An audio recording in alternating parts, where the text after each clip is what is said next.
Let us look at the following problem of how to calculate magnetic force due to magnetic field on a current-carrying conductor, as shown here. We are given a conductor in the shape shown below, which is placed in a uniform magnetic field with magnitude 3 Tesla.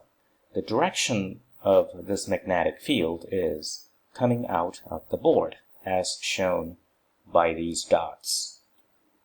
The conductor carries a current of 2 ampere, so I is 2 ampere. What is the total magnetic force on this conductor? Note that there are 4 segments in this conductor.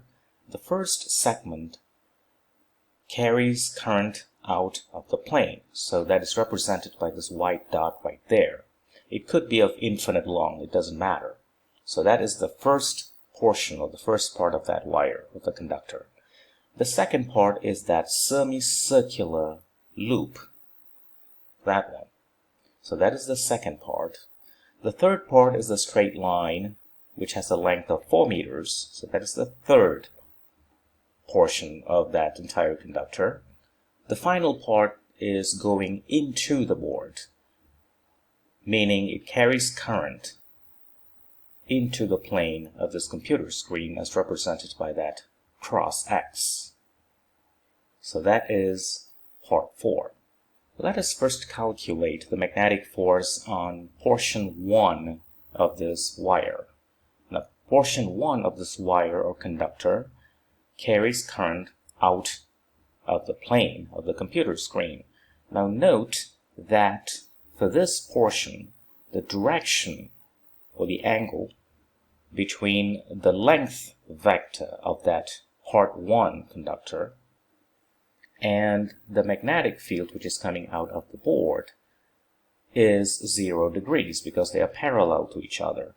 So that means the force on portion 1 of this conductor is identically 0. Likewise, for the portion of segment 4 of that conductor, namely this one, the angle between these two vectors for that segment 4 of that conductor is 180 degrees. And that also implies the force, the magnetic force exerted by that uniform magnetic field on that portion of that conductor is also identically 0. Next, let's look at this portion, the portion or the segment 3 of the conductor. The force on segment 3 is given by the usual cross product, as we have talked about in our previous video, given by this expression. Now we know the current is 2 ampere, so that's 2. Note that this vector for this portion is going to the left, and magnetic field is coming out of the board.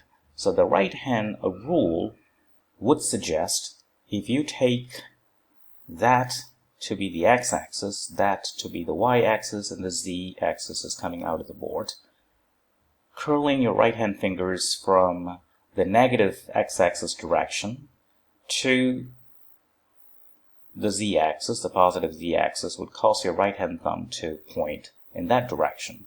So the direction of the magnetic force on this third segment of that wire is going up, namely J hat.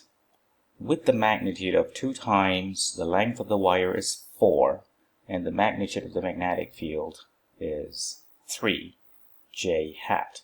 So that's going to give you 24 newtons of force in the direction of J hat. Finally, let's look at the segment 2 of this conductor, namely that semicircular shaped segment.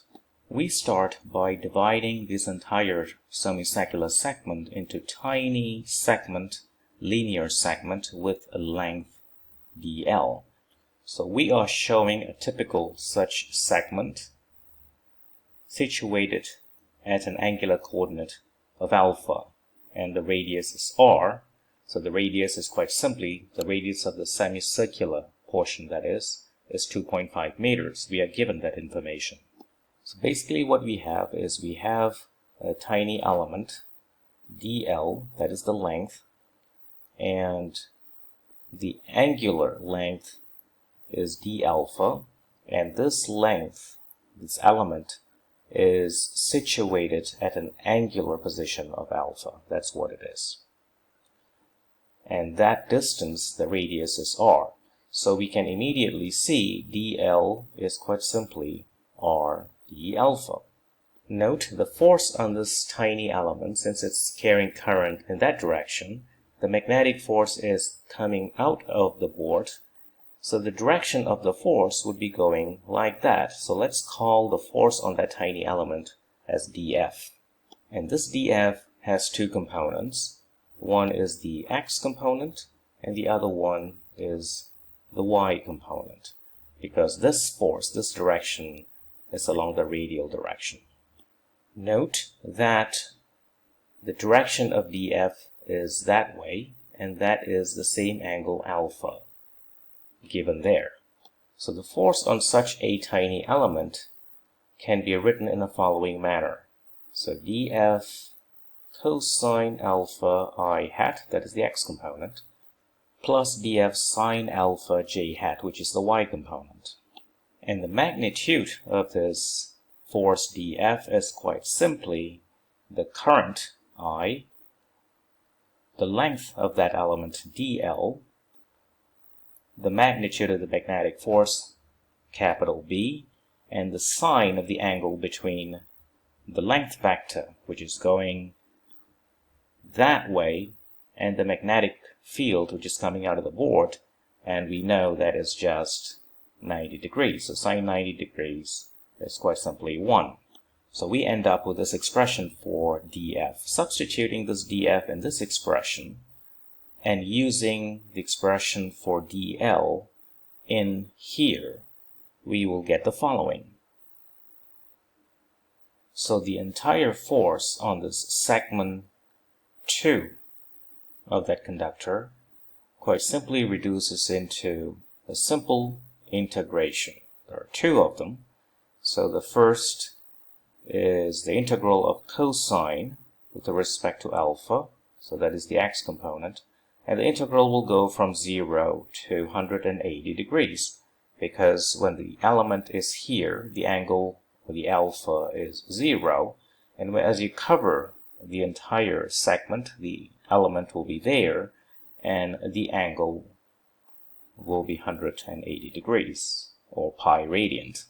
Now do not forget there is another integral for the y component that extends from 0 to pi, but it has sine alpha inside, so sine alpha d alpha j hat.